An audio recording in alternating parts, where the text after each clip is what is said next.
एक जंगल में विशाल वृक्ष के तने में एक खोल के अंदर कपिंजल नाम का तीतर रहता था।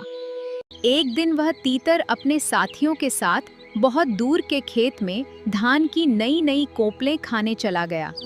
बहुत रात बीतने के बाद उस वृक्ष के खाली पड़े खोल में शीघ्रगो नाम का खरगोश घुस आया और वहीं रहने लगा।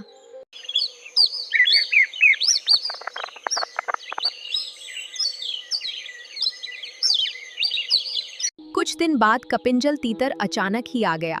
धान की नई नई कोपले खाने के बाद वह खूब मोटा ताजा हो गया था। अपनी खोल में आने पर उसने देखा कि वहां एक खरगोश बैठा है। अरे, ये मेरा घर है, तुरंत बाहर निकलो। मित्र, ये घर अब खाली था। जंगल का नियम है, जो छोड़े उसका अधिकार समाप्त। अब ये मेरा घर है। तुम्हें यहाँ नहीं होना चाहिए। ये मेरा घर है, मैंने कहा चले जाओ। मैं यहाँ वर्षों से रहता हूँ, तुम बस घुस आए। वापी, कूप, तालाब और वृक्ष के घरों का यही नियम है कि जो भी उनमें बसेरा कर ले उसका ही वह घर हो जाता है। झगड़ा बढ़ता गया। अंत में करपेजल ने किसी भी तीसरे पंच से इसका निर्णय करने की बात कही। उनकी लड़ाई और समझौते की बातचीत को एक जंगली बिल्ली सुन रही थी। उसने सोचा, मैं ही पंच बन जाऊं तो कितना अच्छा है। फिर वो नदी के तरफ जाने लगी। फिर सोचने लगी, दोनों को मार कर खाने का अवसर मिल जाएगा।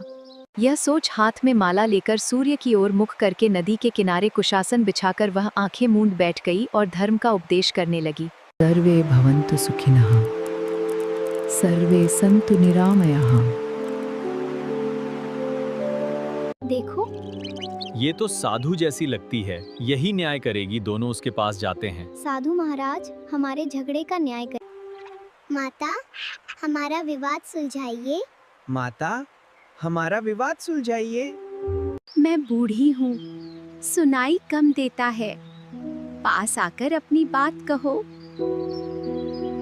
बिल्ली की बात पर दोनों को विश्वास हो गया। दोनों ने उसे पंच मान लिया और उसके पास आ गए। उसने भी झपट्टा मारकर दोनों को एक साथ ही पंजों में दबोच लिया। जब मूर्ख आपस में लड़ते हैं तो चालाक तीसरा लाभ उठा लेता है।